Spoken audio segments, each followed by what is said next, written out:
Step-by-step guide to properly rosining a string instrument bow. 1. Choose high-quality rosin.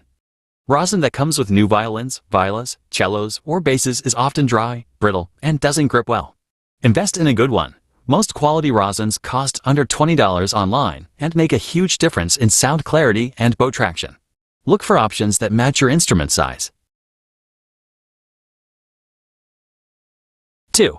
Prepare your rosin and bow for application. Holding the rosin, grip it in your left hand like a taco. If it's wrapped in paper or comes in a rectangular box, keep the wrapping box on.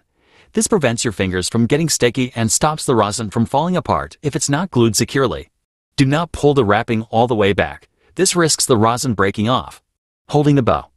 Take the bow in your right hand and place your thumb over the ferrule, the small metal piece that connects the bow hair to the frog.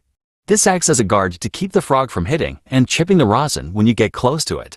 It's okay if your thumb touches the bow hair slightly. 3. Apply rosin using the semiquaver, 16th note technique.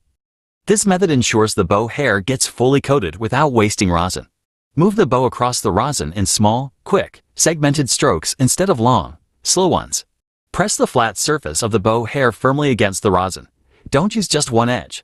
This process takes at least 2 to 3 minutes for new hair, as it starts completely dry and needs to absorb the rosin. 4. Distribute rosin evenly with a basic toothbrush. Once you've applied rosin, it often sits on top of the hair instead of between the strands. Grab a cheap, plain toothbrush and point the bristles toward the bow hair. Gently but forcefully drag the brush along the entire length of the hair. The bristles will slide between the strands, spreading rosin both horizontally and vertically. This fixes the too much rosin but no grip issue and extends the life of your bow hair and instrument. 5. Test the rosin to ensure it's applied correctly.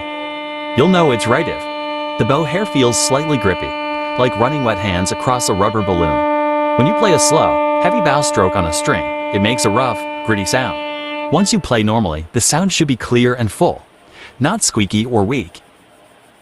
6. Daily maintenance for ongoing use. For regular practice, you don't need to redo the full 2 to 3 minute application. Instead, do 3 to 5 long, smooth, legato-style strokes across the rosin. You can still use the toothbrush trick afterward to keep rosin evenly distributed. Stick to this daily routine. Too much rosin builds up on your instrument and hair. Too little causes squeaking. Common rosin questions answered.